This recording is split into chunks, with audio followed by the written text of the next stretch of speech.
네, 이 시간에는 창의적 헌신이라는 제목을 가지고 함께 말씀 나누도록 하겠습니다. 온 세계가 그런 것 같지만 공부로 우리가 줄을 세우는 그런 시대를 살고 있습니다. 그런데 달란트가 다 다르잖아요. 재능이 다 다르잖아요. 공부도 재능이라는 말을 최근에 와서 듣는데 그래서 내가 공부를 못했구나 라는 생각을 하면서 위안도 받고, 그래도 또 돌아보니까 제가 다른 달란트를 또 받은 게 있어요.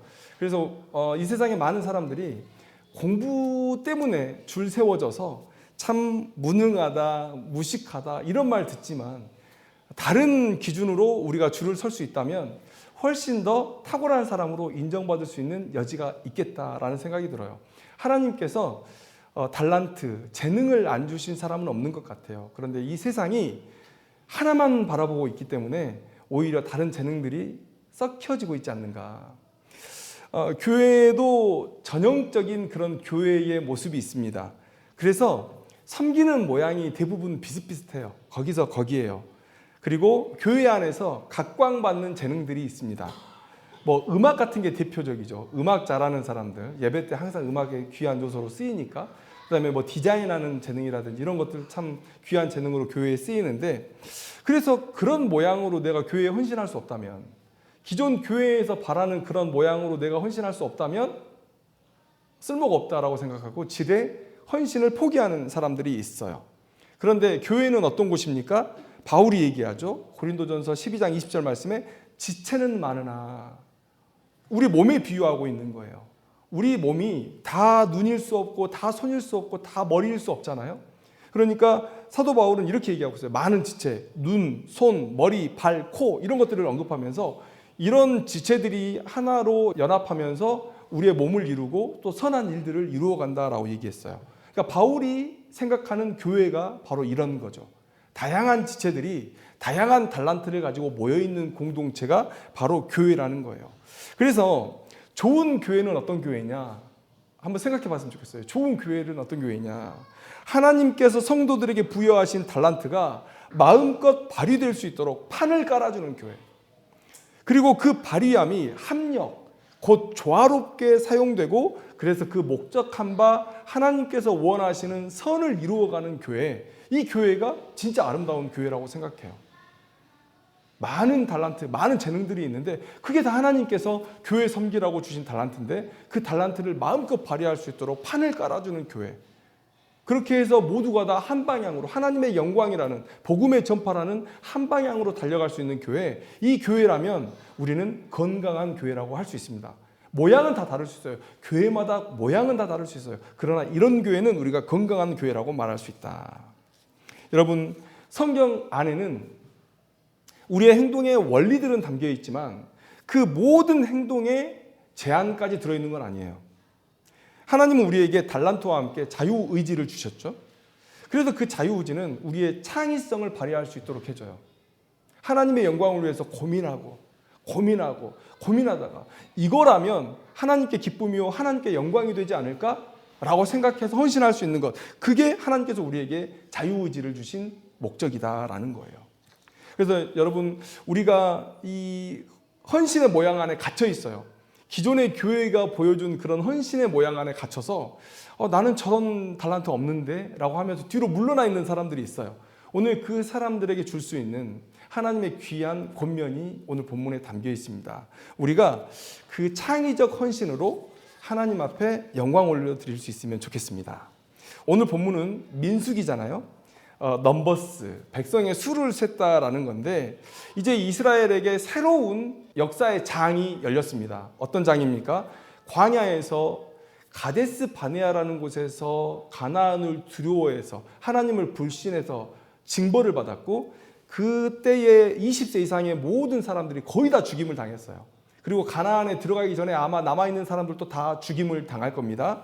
그런데 그때 이제 40년 동안의 광야 생활을 지나서 이제 가나안 땅으로 올라가야 되는 그 시점에 있어요. 그래서 백성들의 수를 센 것입니다. 백성의 수를 센다. 세금도 걷어야 되고 또 나중에 가나안 땅을 분배도 해야 되고, 그런데 정작 중요한 건 뭡니까? 이제 전쟁을 감당해야 돼요. 전쟁을 준비하기 위해서 군사들의 수를 센 것입니다. 그래서 이제 이스라엘에게 새로운 역사의 장이 열렸고 그 시대는 전쟁을 통해서 열려갈 텐데 그렇다면 필요한 게 뭡니까? 강력한 지도력이죠. 그래서 하나님께서 그 강력한 지도력을 모세와 아론에게 부여하셨어요. 이제 그들은 모세와 아론의 지도력에 힘을 모아서 가나안 땅을 정복하러 올라가야 됩니다. 그런데 그 지도력에 반발이 일어났어요. 물론 이전에도 모세, 아론에 대한 권위의 도전은 항상 있어 왔습니다.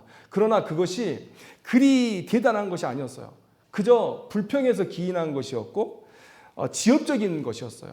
미리암이 모세가 쿠스 여인을 취한 것 때문에 모세를 비난했지만 그것은 가정의 문제였고 하나님께서 매우 쉽게 해결했습니다. 그런데 이제 앞으로 나타나게 될 두 번의 반역은 모세를, 아론을 끌어내리려는 매우 조직적인 반역이에요. 자, 새로운 역사의 장이 열렸다고 했죠. 그들 앞에는 전쟁이라는 그 역사가 시작될 텐데 그렇다면 강력한 지도력 아래 모여야 되는데 지금 이 시점에 하나님께서 부여하시는 그 지도력에 대한 도전이 일어나고 있는 거예요. 자, 1차 반역은 어떤 겁니까? 오늘 있을 우리 두 반역의 사건을 1차, 2차로 나누고 먼저 1차 반역에 대해서 얘기를 나눠볼 텐데요. 1차 반역에는 4명의 주동자가 있었고 그리고 250명의 수령들이 이 지도자들을 따르고 있었습니다. 그런데 그들이 왜 이런 반역을 저질렀느냐? 그 반역자의 주동자가 누구냐면 고라라는 사람이에요. 고라라는 사람. 근데 이 사람은 레위 지파 고앗 자손입니다. 사실 아론도 고앗 자손이에요. 아론도 고앗 자손. 그런데 하나님께서 아론의 그 가문을 제사장의 가문으로 특별히 선택하신 거예요. 그러니까 자기가 생각할 때 아니 나도 레위 지파고 나도 고앗 자손인데 왜 내가 아론처럼 될 수 없냐라는 불평이 그 마음 가운데 생긴 거예요. 그래서 모세가 얘기합니다. 그 고라라는 사람의 불평이 어디서 그 정체가 드러나냐면 9절과 10절을 보면 너희가 오히려 제사장의 직분을 구하느냐. 그러니까 레위 자손으로서 섬기는 것에 만족하지 못하고 더 특수한 제사장의 직분을 사모해서 오늘 이 반역을 일으켰다는 것을 성경은 얘기해 주고 있어요. 그런데 그 고라를 따라서 누가 또 그 반역에 동참하냐면 루벤 자손 다단과 아비람 그리고 온이라는 이 세 사람이 동참합니다. 그런데 이 사람의 불만은 뭐예요? 13절에 보면 이렇게 얘기하고 있어요. 그들이 모세에게 한 말인데 네가 우리 위에 왕이 되려 하느냐라고 얘기하고 있어요. 그건 뭔 얘기입니까? 모세가 왕이라고 생각하고 왜 너만 왕이 될 수 있어? 나도 될 수 있어 라고 얘기하는 거죠. 그러니까 어쩌면 이 다단, 아비람, 온은 루벤 자손이고 루벤 자손은 야곱의 12아들 중에 장자, 또 장자 지파죠. 그러니까 오히려 자신들이 이런 대접을 받는 것에 대한 불만을 가지는 거죠. 상당히 정치적인 목적으로 지금 이들이 반역을 하고 있음을 볼 수 있어요. 그런데 여러분, 우리가 하나님께서 선택하신다는 것에 대해서 우리가 한번 생각해 봤으면 좋겠어요. 여러분, 성경을 읽어보면 하나님은 내가 왜 너를 선택했는지 설명하지 않으세요. 그냥 하나님의 주권적인 선택이에요. 하나님께서 선택하신 거예요. 여러분들이 왜 구원받습니까? 여러분들이 왜 이 예배당 안에 있습니까? 왜 하나님의 백성입니까? 자녀입니까? 이유를 알아요? 창세전에 우리를 이미 택하셨어요. 에서와 야곱을 하나님께서 선택하셨는데 복중에서 이미 나뉘어졌어요. 그들의 운명이 결정됐어요. 큰 자가 작은 자를 섬긴다는 거예요. 근데 그들이 뭘 했는데요? 뭘 했는데 하나님께서 야곱을 더 예삐 보시고 섬김을 받는 자로 세우셨습니까? 이유가 없어요. 그것에 대해서 이후의 사람들이 반박할까 봐 우리는 항상 인과관계를 따지기를 원하죠. 이랬으니까 복 받았을 거야. 이랬으니까 저주를 받았을 거야. 그런데 그런 생각하지 말라고 이미 복중에서부터 하나님께서 얘기를 하셨잖아요. 이것은 뭡니까? 하나님의 주권적인 선택이라는 거예요. 하나님은 성경 속에서 내가 누구를 선택했다는 걸 설명하지 않아요. 그리고 하나님은 하나님이시기 때문에 그 선택을 설명해야 할 의무도 없어요. 그래서 바울은 뭐라고 얘기합니까? 그저 감사할 따름이라고. 디모데전서 1장 12절 말씀에 나를 능하게 하신 그리스도 예수 우리 주께 내가 감사함은 나를 충성되이 여겨 내게 직분을 맡기셨다는 거예요. 그것이 감사할 뿐이지 왜 나를 선택했는지 이유를 말해주세요. 내가 왜 이걸 해야 되는지 이유를 말해주세요. 그거 아니죠. 하나님께서 모세와 아론을 선택했어요. 그러면 그것으로 된 겁니다. 그리고 순종하면 되는 거예요. 그런데 이들이 반란을 일으킨 거예요. 그들이 3절에서 이렇게 얘기합니다. 우리가 3절 말씀을 보면 상당히 포퓰리즘적인 발언을 한 것을 그들이 볼 수 있어요. 그들이 모여서 모세와 아론을 거슬러 그들에게 이르되 너희가 분수에 지나도다. 회중이 다 각각 거룩하고 여호와께서도 그들 중에 계시거늘 너희가 어찌하여 여호와의 총의 위에 스스로 높이느냐. 자, 그러면 이걸 모세와 아론에게 대입하면 안 되나요? 모세와 아론도 그들과 똑같은 사람이고 그래서 선택을 받은 거잖아요. 근데 왜 자신들은 되고 모세는 안 돼요? 왜 아론은 안 돼요? 그저 정치적으로 높은 위치에 올라가려는 그런 행동이다. 그래서 하나님께서 이들을 어떻게 심판하셨느냐? 하나님께서 말씀하세요. 그 4명의 주동자 앞으로 나오게 하고 250개의 향로를 준비하게 하신 다음에 그 향로를 가지고 회막 앞에 오고 그리고 그 위에 향을 얹죠. 그리고 제단에 있는 거룩한 불을 그 향로에 불을 붙입니다. 그리고 나서 무슨 일이 벌어졌습니까? 그 4명의 주동자들은 땅이 입을 열어서 그들을 삼켜서 죽였고요. 250명의 수령들은 불로 태움을 당했어요. 이 일을 행하신 이유가 뭡니까? 모세와 아론의 지위에 도전하지 말라는 거예요. 내가 정했으니 순종하라는 거예요. 그리고 하나님은 앞으로는 절대 이 같은 일을 벌이지 말라고 그 백성들에게 기념물을 남기셨습니다.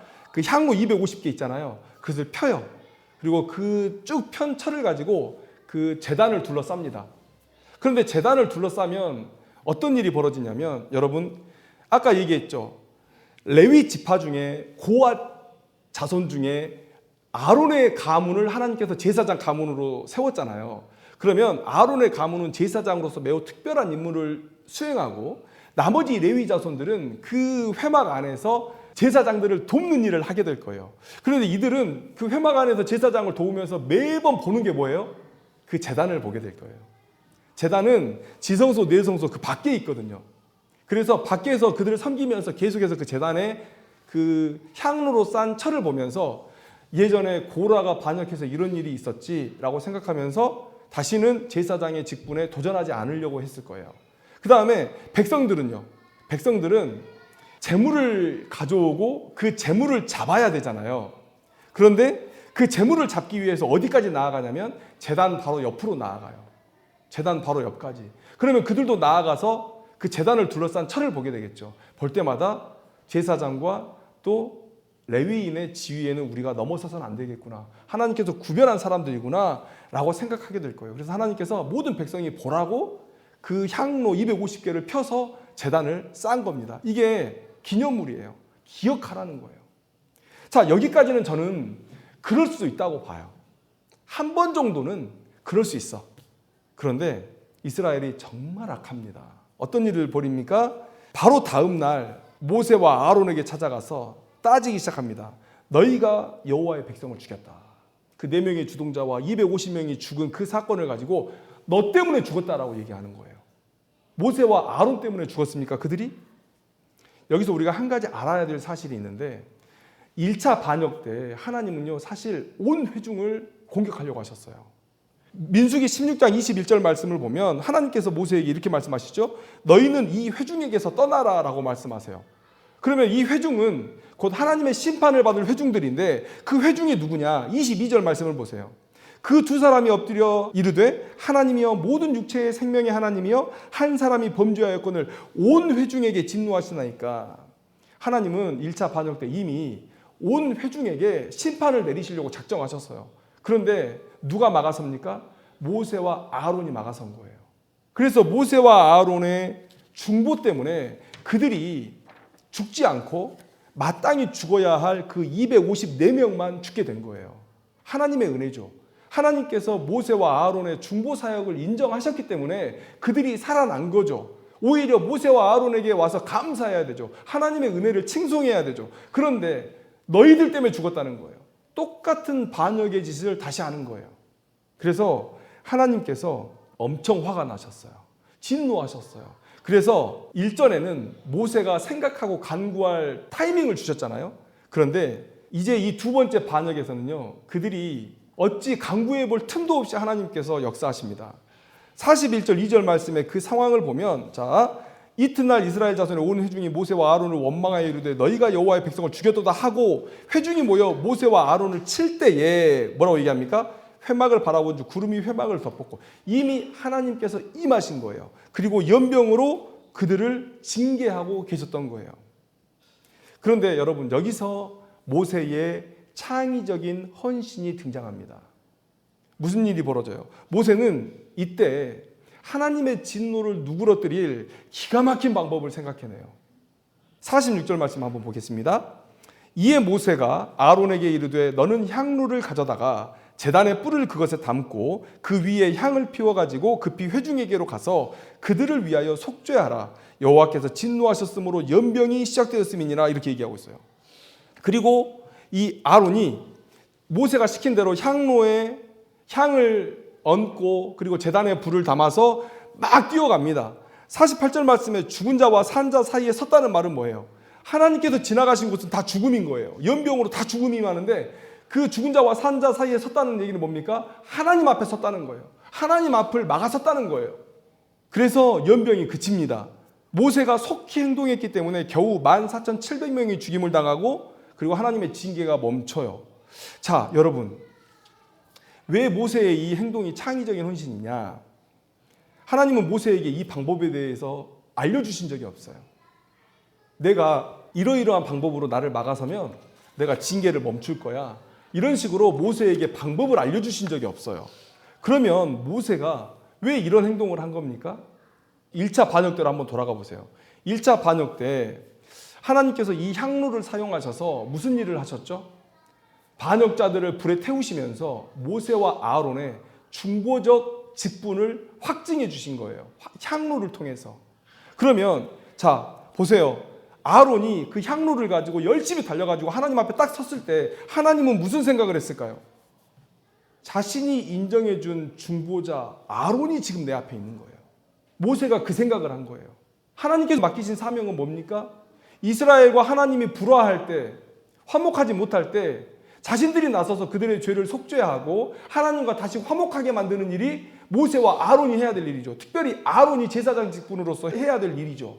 그 직분을 아론에게 확증시켜주기 위해서 그 전 사건에서 254명의 반역자들을 죽이신 거예요. 향로를 가지고 하나님 앞에 섰을 때 하나님은 자신의 행동에 모순을 만들 수 없죠. 이스라엘에게 아론의 중보적 직분을 인정하라 라고 말을 해놓고 자신이 야 아론 너 비켜 나 화났으니까 그런 거 필요 없어 라고 하면 자신의 행동에 이미 모순을 만드는 게 되는 거예요.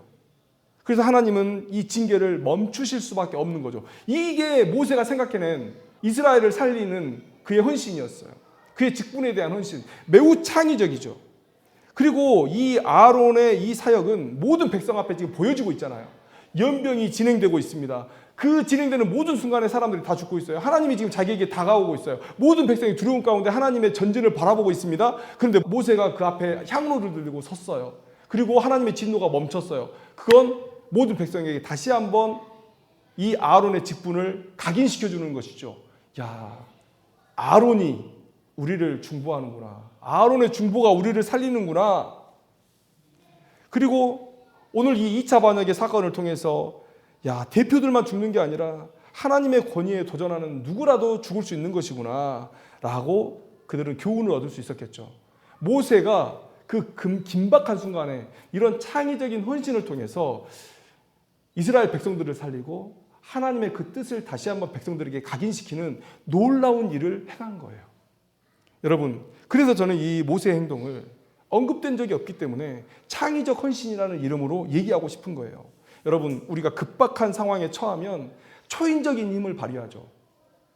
아이가 차에 깔리면 그 차를 들어올리는 게 엄마라는 거예요. 더 나아가서 여러분, 우리가 급박한 상황에서는 자신의 한계를 뛰어넘는 지혜가 발휘됩니다. 인간의 모든 발견과 발명, 그리고 이 발전된 문명은 다 그 긴박한 필요에 의해서 만들어진 거예요. 아프니까 약을 만듭니다. 불편하니까 기계를 만듭니다. 그런 긴박한 필요에 대한 반응으로서 지금 이 문명이 우리에게 주어진 것이죠. 긴박하면, 갈급하면 우리에게 그런 힘과 지혜가 발생하는데 하나님께서 우리의 지혜를 도우시면, 우리의 힘을 도우시면 그 일이 안 되겠느냐라는 거예요. 안 되겠느냐. 여러분, 모세는 왜 급박했습니까? 항상 자기를 반역하는 그 사람들, 아유, 그래 너희들은 죽어도 싸다.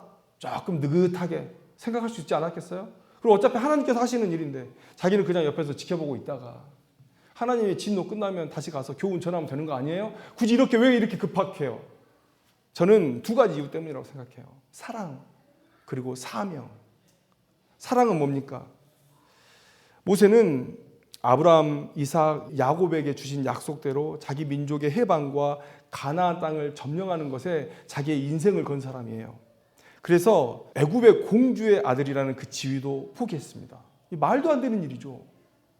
그 시대의 최고의 제국이었던 그 애굽의 공주의 아들, 왕위까지도 넘볼 수 있는 그 지위를 스스로 박차고 나옵니다. 그리고 광야로 나아갔던 사람이에요. 그리고 민수기 11장 12절에서 모세가 뭐라고 얘기하냐면 이 모든 백성을 내가 배웠나이까? 내가 그들을 낳았나이까? 어찌 주께서 내게 양육하는 아버지가 젖먹는 아이를 품듯 그들을 품에 안고 주께서 그들의 열조에게 맹세하신 땅으로 가라 하나이까? 여러분, 이건 모세가 그 백성을 자기가 낳은 것처럼, 자기가 배웠던 것처럼 품었고 그들의 아버지처럼 생각하고 행동했기 때문에 오늘 이 불평을 할 수 있는 거예요. 사랑하기 때문에. 그래서 급박한 거예요. 그 다음에 사명 때문에. 여러분, 저는 모세의 마음 가운데 백성들이 불평할 때마다 어떤 마음이 들었을까? 우리 같으면 짜증나죠. 화나죠. 저것들 그냥 이런 마음 들죠. 그런데 모세는요, 온유한 사람이라고 얘기해요. 이 온유라는 말은 예수님의 성품과 맞닿아 있습니다. 그러면 그 뜻은 뭡니까? 온유하다. 백성들이 불평할 때마다 저는 모세가 느꼈을 가장 먼저 된 감정은 미안함, 죄책감이었다고 생각해요. 가나안을 향하는 길에 정말 많은 사람들이 불평과 불만으로 징계를 받았습니다. 특히 민수기가 기록되는 이 시점에는요, 광야에 40년 동안 백성들이 막 낮아빠지고 있는 거예요. 왜? 20세 이상의 모든 사람들이 광야에서 죽어야 되기 때문에. 그걸 모세는 눈으로 본 거예요. 내가 좀 더 열심히 가르쳤더라면, 내가 좀 더 열심히 설득했더라면, 내가 좀 더 권위 있게 그들 앞에 담대했더라면, 내가 그들이 부인할 수 없을 만큼 능력의 사람이었다면 저들이 죽지 않진 않았을까? 그런 생각 안 했겠어요? 모세에게 주신 사명이 그건데 그런 생각 안 했겠냐고요. 나의 이 온유한 모습이 오히려 그들에게 연약한 모습, 믿음지 못한 모습으로 비춰져서 그들로 하여금 확신을 갖지 못하게 하진 않았을까? 이게 사명자의 마음이죠. 그것 때문에 모세가 급박했던 거예요. 저들을 살려야 된다. 저들을 살려야 된다. 그럴 때 하나님께서 지혜를 주신 거예요. 우리의 모든 선은 다 하나님께 나오는 거예요. 모세의 이 창의적인 헌신이 모세의 지식 때문에 나온 게 아니고 직분에 충실하려는 그 모세의 간절함을 보고 하나님께서 주신 거예요. 이렇게 해서 너희 백성을 살려라. 여러분, 어떤 드라마에서 이런 대사가 있더라고요. 포기하는 순간 핑계를 찾고 할 수 있다고 하는 순간 방법을 찾는다. 모세는 포기하지 않았어요. 하나님이 하시는 일이니까 그냥 끝나면 내 할 일 하면 되지. 이렇게 생각 안 했단 말이죠. 성경적이라는 말, 오해하면 어쩌면 우리의 헌신을 제한하는 결과를 만들 수 있습니다. 성경에 있는 것만, 성경에 있는 대로만 이렇게 이해하면 안 됩니다. 아까도 말씀드렸지만 성경은 하나님께서 원하시는 삶의 원리를 포함하고 있어요. 그러나 모든 삶의 행동 양식을 정해주는 건 아니다. 2000년부터 쓰여진 성경의 이야기가 어떻게 지금의 이 문화를 대변할 수 있겠어요? 안 되죠. 지금은 그때에 하나님께서 주셨던 그 말씀의 의도를 깨닫고 그 말씀의 의도를 가지고 이 시대에 어떻게 적용할까를 연구해야 돼요. 그게 영적인 실력이죠. 성경적이다, 성경적이다 얘기하면서 아직도 구약의 제사를 얘기하는 사람들이 있어요. 성물이라고, 여기는 제단이라고. 그건 성경적인 게 아니죠. 오히려 새로운 헌신을 가로막는 고루한 생각일 뿐이죠. 여러분, 너무 가벼워서도 안 되고 너무 무거워서도 안 돼요.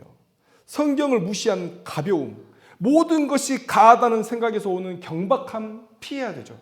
그러나 너무 무거워서 어떤 변화도 받아들일 수 없는 그 경직성 또한 피해야 된다.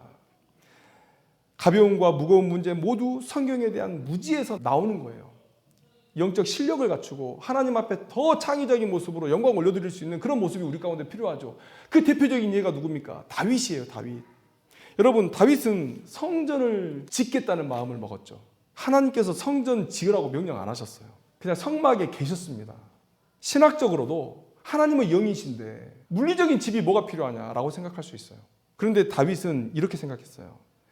어차피 하나님께서 한 곳에 계시겠다고 결단하셨으면 이때 이동하지 않으실 텐데, 그렇다면 건물인들 어떠하리?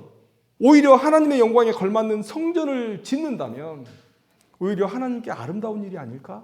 라고 생각한 거예요. 창의적이죠. 하나님께서 시키지 않았어요. 그런데 창의적으로 다윗이 결정한 겁니다. 그런데 하나님께서 기뻐하셨어요. 성전이 봉헌될 때 드러난 그 하나님의 영광을 보세요. 또 다윗은 예배 제도를 만들었습니다. 기원전 1400년경에 하나님께서 이 율법을 주셨어요. 그런데 그때 이스라엘 백성들에게 문화랄 게 있습니까? 애굽에서 종살이 400년 했어요. 문화랄 게 없어요. 그리고 전부 다 자기보다 고등한 문화를 다 가지고 있었어요. 자기들만 그저 종살이 하다가 이제 막 허름하게 입고 나온 사람들일 뿐이었던 거예요. 그 백성들에게 맞는 요구를 하나님께서 하셨겠죠.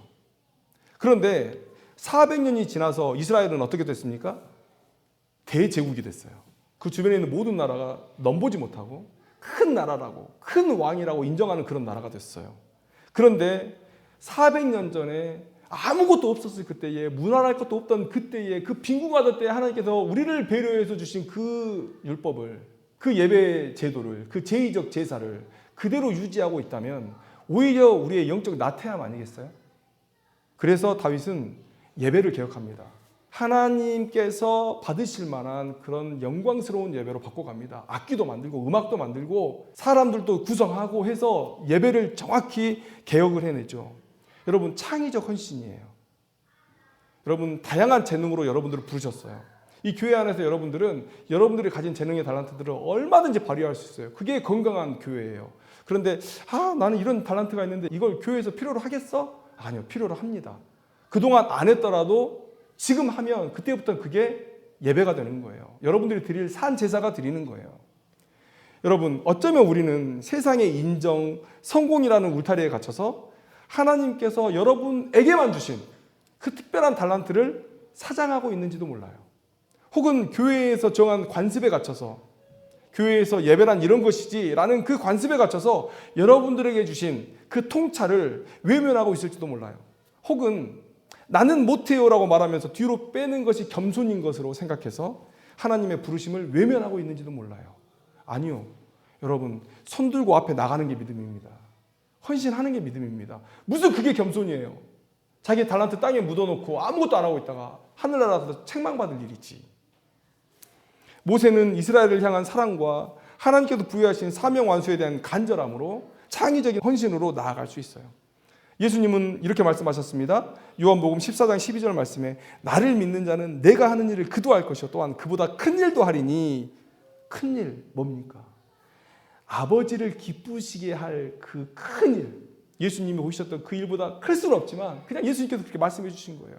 우리에게 그 창의적인 헌신을 격려하면서 주신 말씀이라고요. 오늘 모세의 마음과 또 이 다윗의 실천을 본받아서 매 순간 고민했으면 좋겠어요. 나를 돌아보고 내게 달란트 주신 게 뭘까? 또 우리 교회에 또 내가 속한 공동체에 필요한 부분이 뭘까? 그런 것들을 깊이 고민하면서 창의적인 헌신으로 여러분들이 나아갔으면 좋겠습니다. 그렇게 우리 교회가 또 우리 한국교회가 더욱더 영적으로 풍성해지고 하나님의 영광이 더욱더 드높이 드러나고 그래서 하나님께서 기쁨으로 우리를 축복하셔서 우리가 이 시대에 다시 한번 하나님의 귀한 제사장 나라로 쓰임받기를 소망합니다. 기도하겠습니다.